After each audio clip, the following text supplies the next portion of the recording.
The wind howled against the reinforced steel walls of Outpost 31, a sound like a dying animal screaming into the void of the polar night.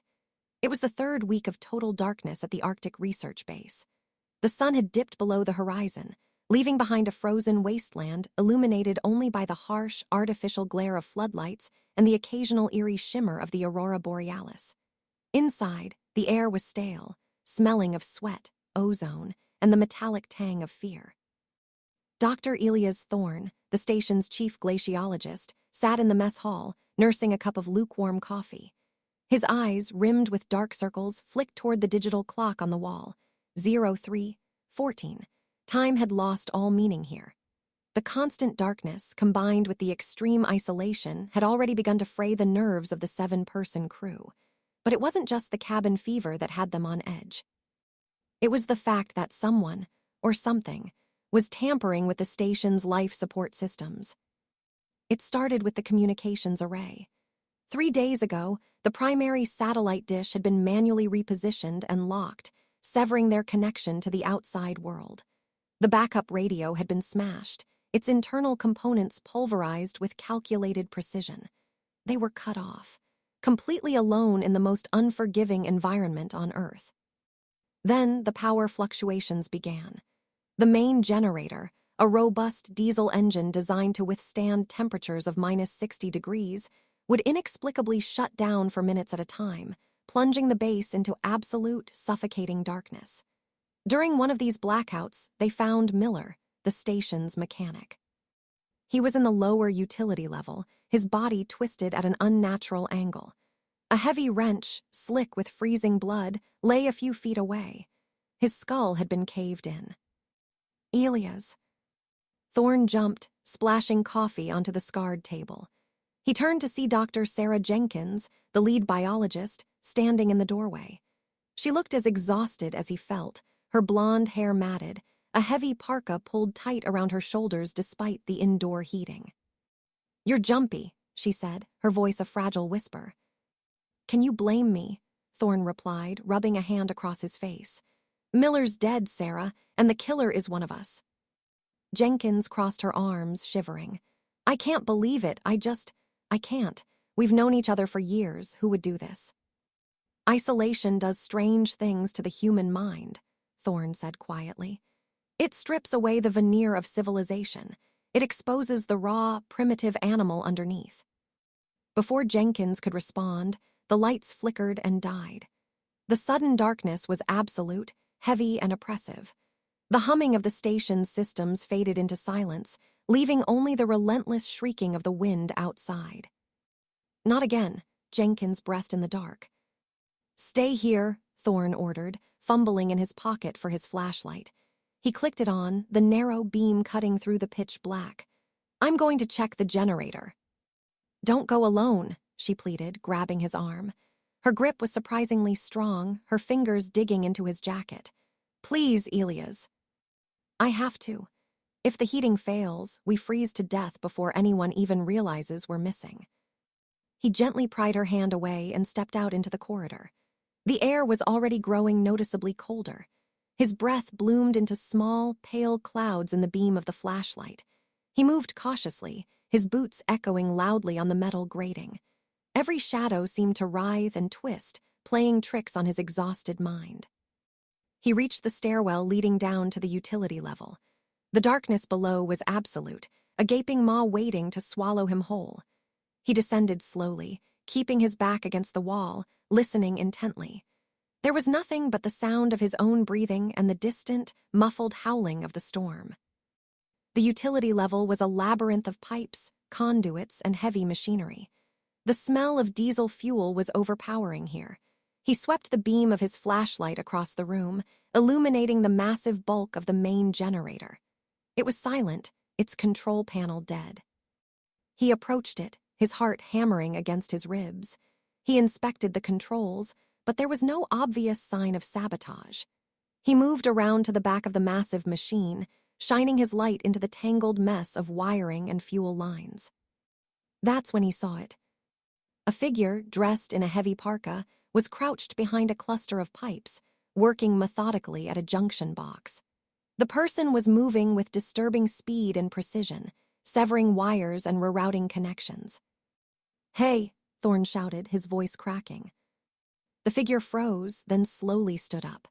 They turned around, and Thorne's blood ran cold. The person was wearing a heavy balaclava, obscuring their features, but their eyes, visible through the slits, were wide, manic, and completely devoid of sanity. They held a heavy, blood-stained fire axe in their right hand. Thorne stumbled backward, the flashlight beam wavering. The figure didn't speak.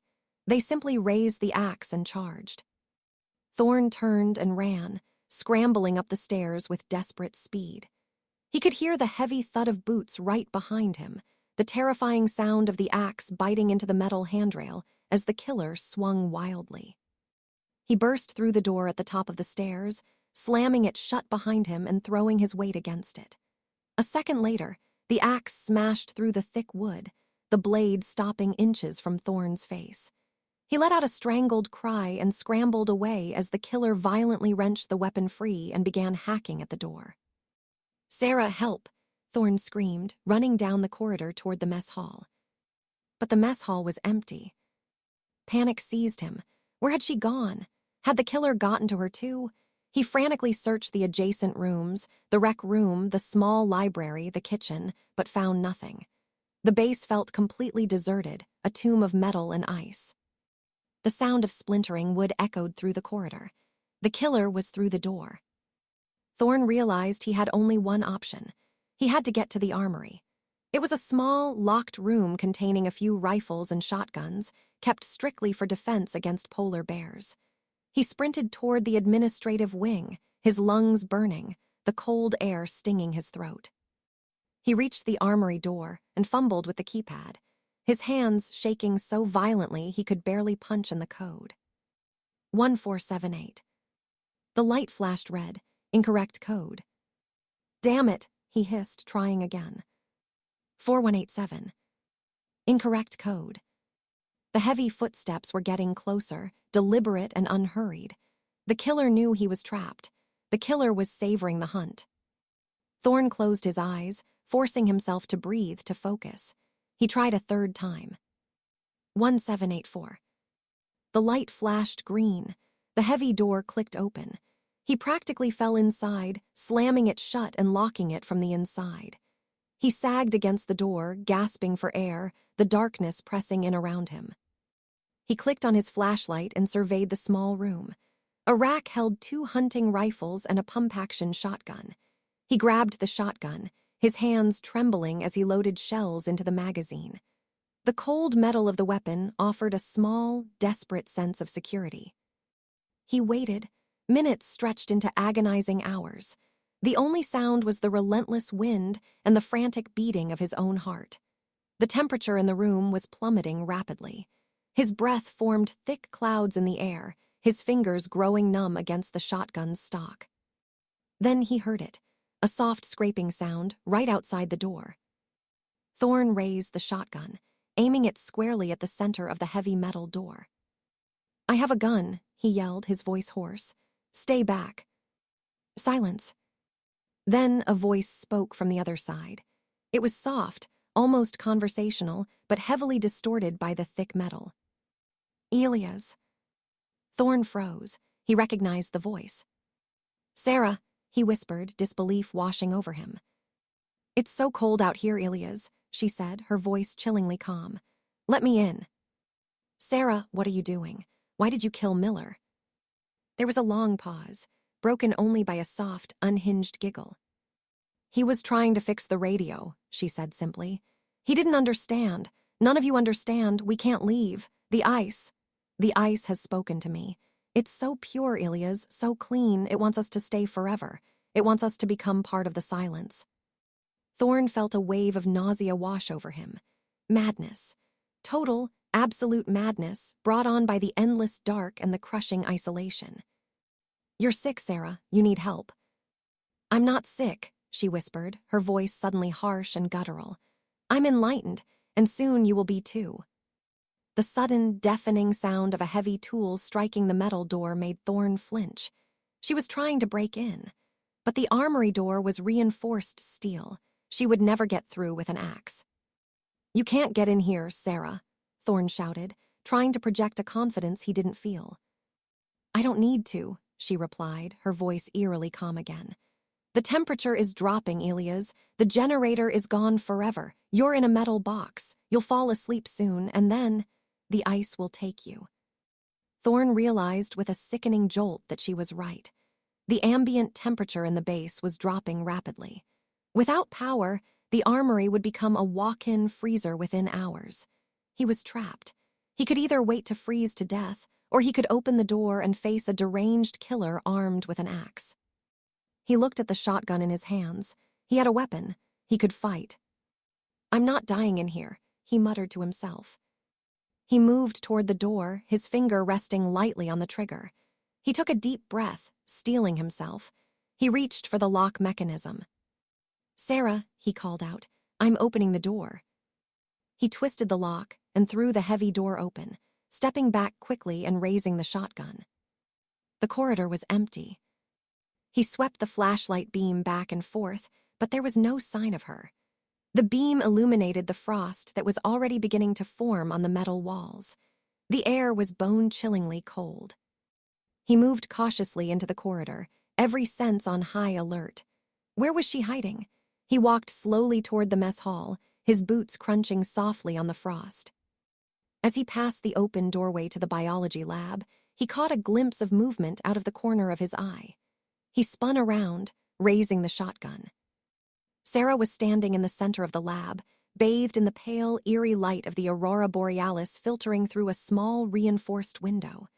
She had removed her parka and was standing in only a thin undershirt, her skin pale and covered in goosebumps.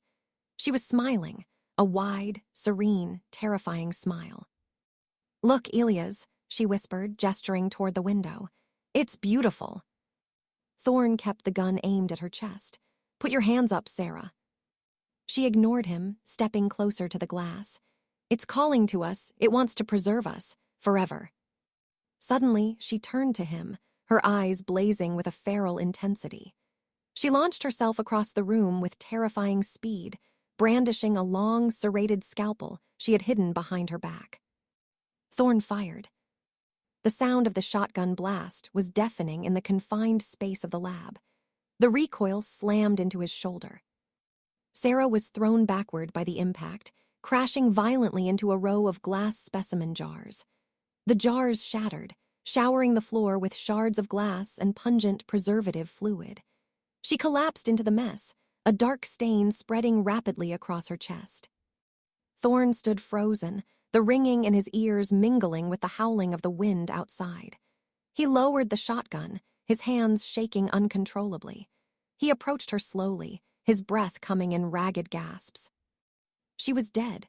Her eyes were open, staring blankly at the ceiling, her terrifying smile finally gone. Thorne dropped the shotgun, sinking to his knees amidst the broken glass and blood. The adrenaline that had kept him going suddenly vanished, replaced by a profound, crushing exhaustion. He was alone, completely alone in the frozen wasteland. The generator was dead. The communications were destroyed. The temperature was continuing to plummet. He looked down at his trembling hands, watching as his breath formed thick, icy clouds in the freezing air. He realized, with a sense of horrifying finality, that Sarah had been right about one thing. The ice was going to take him. He closed his eyes, listening to the relentless screaming of the wind, waiting for the cold to pull him under. The darkness was absolute. The silence was eternal. The horror of the Arctic had claimed them all.